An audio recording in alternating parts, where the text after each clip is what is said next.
Hola, ¿qué tal?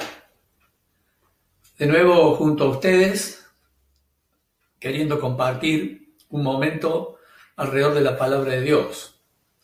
Les invito a leer el Evangelio según San Lucas, capítulo 24, versículo 13. Es un relato muy conocido y de gran inspiración para el tiempo que estamos viviendo. Dice así la palabra de Dios. El mismo día, dos de ellos iban caminando hacia una aldea que se llamaba Emaús y queda a 11 kilómetros de Jerusalén. Iban conversando entre sí de todas las cosas que habían sucedido. Y mientras ellos conversaban y discutían, Jesús se acercó y comenzó a caminar con ellos. Pero los ojos de ellos estaban velados y no lo podían reconocer. Les dijo: ¿qué palabras son estas que conversan entre ustedes mientras caminan? ¿Y por qué están tristes? Y uno de ellos, llamando Cleofás, respondió y le dijo: ¿eres tú el único forastero en Jerusalén que no ha sabido las cosas sucedidas en estos días? Les dijo Jesús: ¿cuáles cosas? Ellos le dijeron: las acerca de Jesús el Nazareno, quien fue un varón profeta, fue poderoso en obra y palabra delante de Dios y delante de todo el pueblo. Y cómo los principales sacerdotes y nuestros magistrados lo entregaron para que fuera condenado a muerte y lo crucificaron. Y nosotros esperábamos que Él era el que iba a libertar a Israel.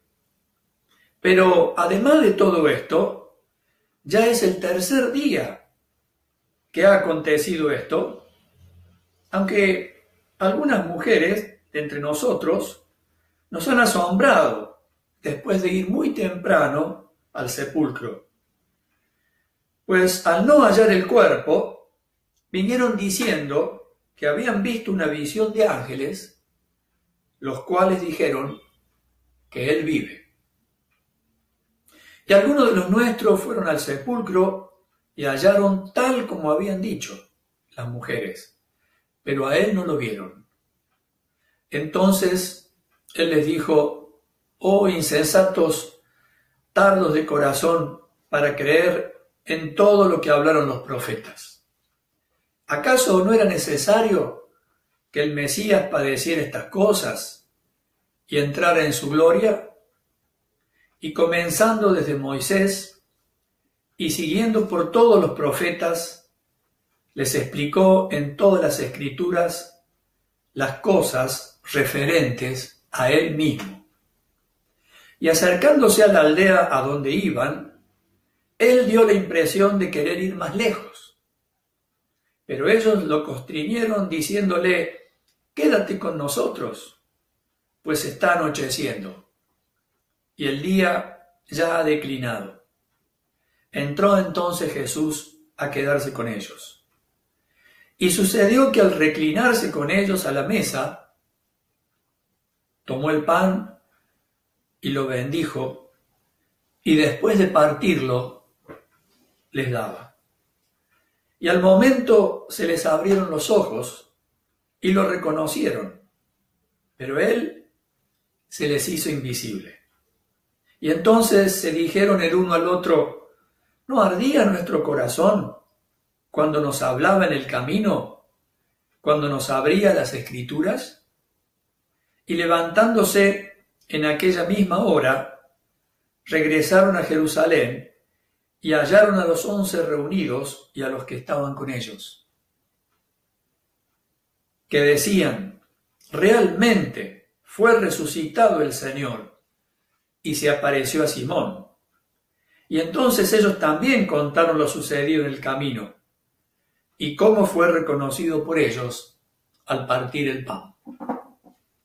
Es un relato al que me gusta volver y pensar y tratar de imaginar esta escena, y lo he hecho muchas veces en mi vida, y cada vez que lo hago, descubro algunas cosas que me enriquecen mucho.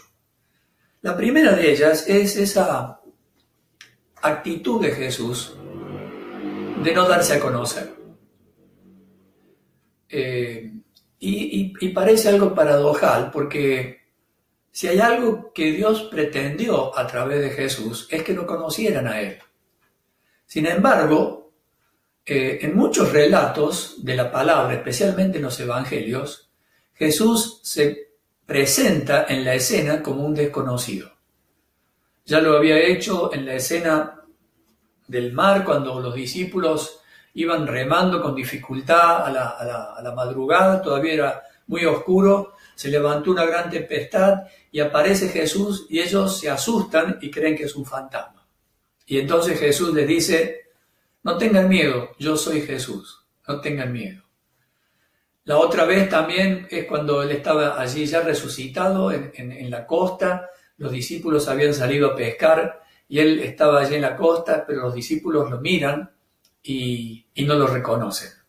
Y otras tantas veces donde quedaban admirados de su comportamiento, de su actitud poderosa frente a la tormenta, cuando Él iba durmiendo allí en la barca, y otras tantas veces donde ellos se preguntan: ¿y quién es este? ¿Y quién es este? Y aquí sucede una vez más. Pero la razón del no poder reconocerlo a Jesús no tiene tanto que ver con esa intención de invisibilizarse, sino con nuestro propio momento emocional y espiritual. En este caso, era tal la tristeza y tal el desconcierto que ellos tenían, que cuando Jesús aparece y se pone al lado de ellos y empieza a caminar con ellos no pueden darse cuenta que era Jesús. Y este es un comportamiento que a mí me llama mucho la atención, porque en momentos donde nosotros somos invadidos por tristezas, por angustias, por desconciertos, nos cuesta reconocer la presencia de Jesús a nuestro lado. Es algo natural del hombre de nuestra propia naturaleza caída, que nos ha hecho alejarnos tanto de Dios que cualquier situación emocional que nos suceda hace que, en vez de acercarnos y de reconocerlo, nos apartemos de Él o directamente no nos demos cuenta de su presencia. La otra cosa que me llama la atención es que Jesús les llama la atención a ellos sobre el desconocimiento de las Escrituras y los trata de insensatos y de tardos de corazón para entender. Una conducta típica también nuestra es ignorar el valor de la palabra. Muchas veces Jesús les había hablado de su muerte y de su resurrección, y le dijo: miren que el Hijo del Hombre va a ser entregado en manos de pecadores y será azotado y será clavado en una cruz, pero al tercer día resucitará. Y haced bien que les entre en vuestros oídos estas palabras. Y no se lo repitió una vez, se los dijo muchas veces. Sin embargo, ellos, al parecer, no le prestaron la debida atención. Un descuido respecto a la importancia de la palabra como advertencia, como una instrucción que me hace vivir de una manera preventiva y me hace entender los hechos cuando van sucediendo. Jesús le dice: miren, yo les voy a hablar de mí desde Moisés y voy a ir recorriendo todas las Escrituras, como lo dice allí en el versículo